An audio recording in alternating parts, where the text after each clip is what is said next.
Hey guys, it's Danny Elliott. Thank you for joining me today. Welcome back to the show.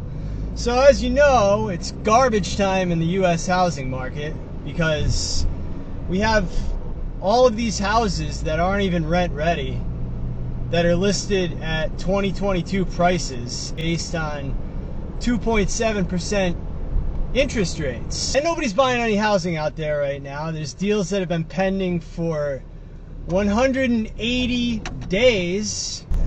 What happens when a deal is pending 180 days, like to that seller, and that seller's house is vacant?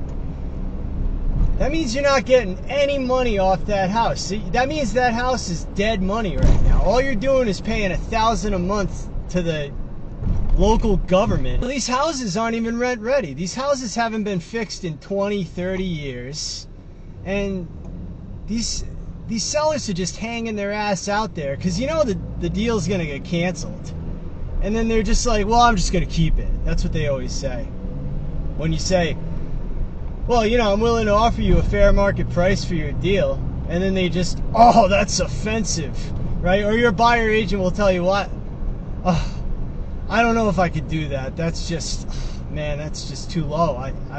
I'm embarrassed to call the listing agent. I'm not even going to present that. I mean, I don't know if they would take that offer, they'll say, right?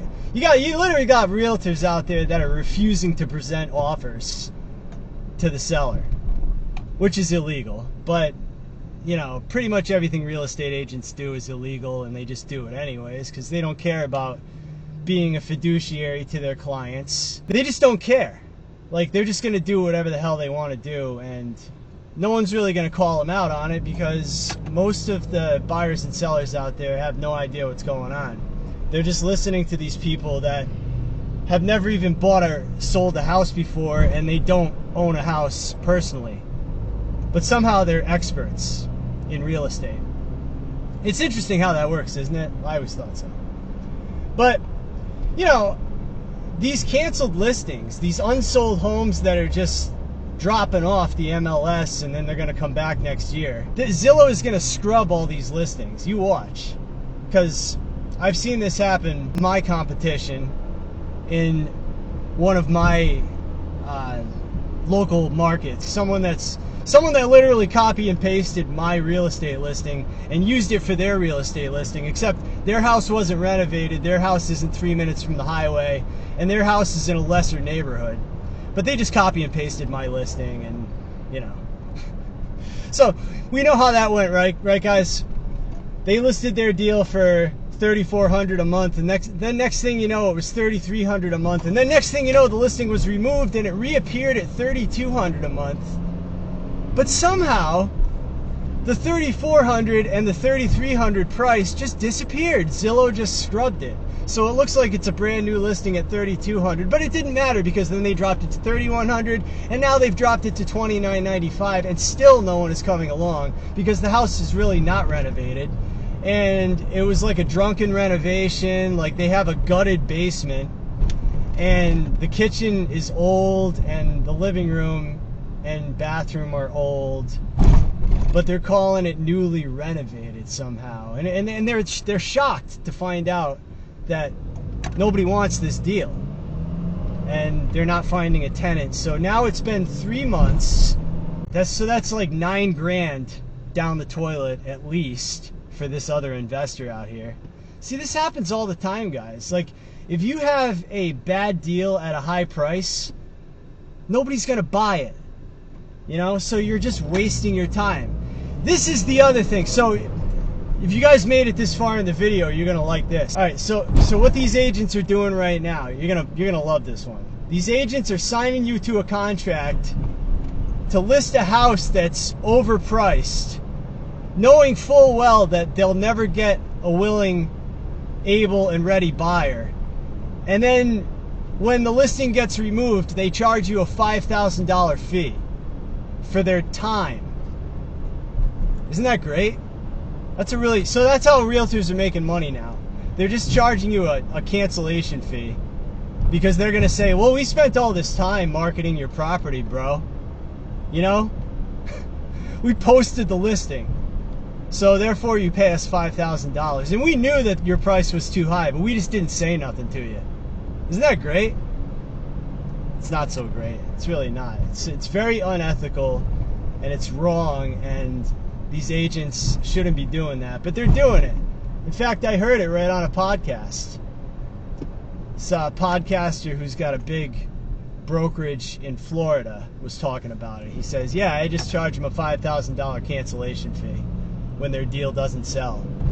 And he was making it seem like his seller was just like forcing him to list it at an overpriced number. I mean, you don't tell your client that the price is wrong, like it's never going to sell. You just say, oh, okay, sure, and yeah, I'll list it at any price you want. You want $1 million for your 3-bedroom, 1-bathroom? Okay, I'll list it for $1 million.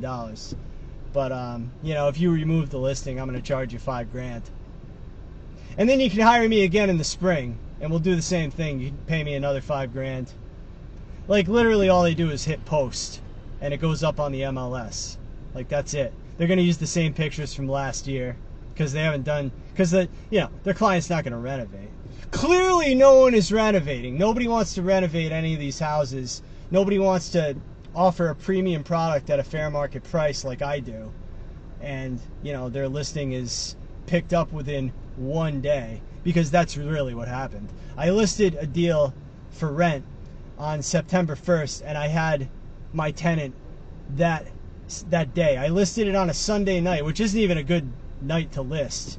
It went up on a Sunday night.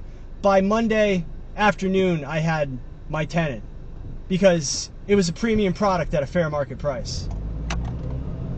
And obviously it was so good that I had this other guy copy and paste me. The thing is, the reason I think a lot of people are overpricing their homes right now is because they've leveraged their home so that they can take out HELOCs, they can take out home equity loans, and so basically they got to pay their realtor. So they have to overprice their house in order to get out at break even. And they can't afford to keep these houses anymore, so I don't know. I mean, I don't know what's going to happen. And the cities and towns are just, and these counties are just insane right now. The property taxes are going through the roof because of these city and county and school assessments and these fire assessments, which we don't even have fires anymore, but the cost of fire protection is at an all-time high. The cost of local government is at an all-time high. But I don't know, people still want to go out there and get themselves into a bad deal today and make these banks rich, but not me. I'm a bear right now. I don't think this is going to end well, and I think that, you know, the people that got out at the top in 2022 made a very wise decision. But if you didn't get out at the top and you're sitting on an asset that's empty, you got a lot of risk. You know, people don't think about this. Someone could jump in that house and they could take that house over, they could control that house, and the cops aren't going to protect you, except in Florida, because in Florida we don't permit squatting. But any other state except Florida, somebody could jump in your house and make that their rental, and they don't pay any rent. And it just goes on, and there's no law enforcement. You know, you got a lot of risk if you got a vacant property out there. You know, you should do something about that. See, I think the next move for a lot of these boomers is they're going to have the come to Jesus moment that nobody's buying their bad deal, and they're going to have to make that house rent ready, and then they're going to have to rent that house out. I think the next move is you're going to have to make your asset into a rental. You're going to have to take these vacant houses and do something, right? You can't just have mold living in your house. You got to have people living in your house. So, and you can do this, like, it's very easy. Sometimes you just got to paint. Sometimes you just got to, you know, replace some flooring, you know, get rid of the linoleum, grandma, okay? Get rid of the pink carpet, put down some luxury vinyl plank flooring, you know, replace the kitchen counter. Small things, right? Maybe a new vanity, maybe just fix the tub shower. These are small things you can do. And then, because right now we're becoming a renter nation and we're going to need more rentals. When the Fed prints, when Trump takes over the Fed and we drop the rates back to zero again, oh man, the rents are going to go to the moon. You watch. So you're going to be happy as a clam that you turned that house into a rental house. Instead of just holding it vacant and listing it with a realtor, and then nobody buys it, and then you pay your realtor $5,000. That's not how you make money with real estate. But that's what's going on right now, guys. I just wanted to come on here and talk to you about that real quick.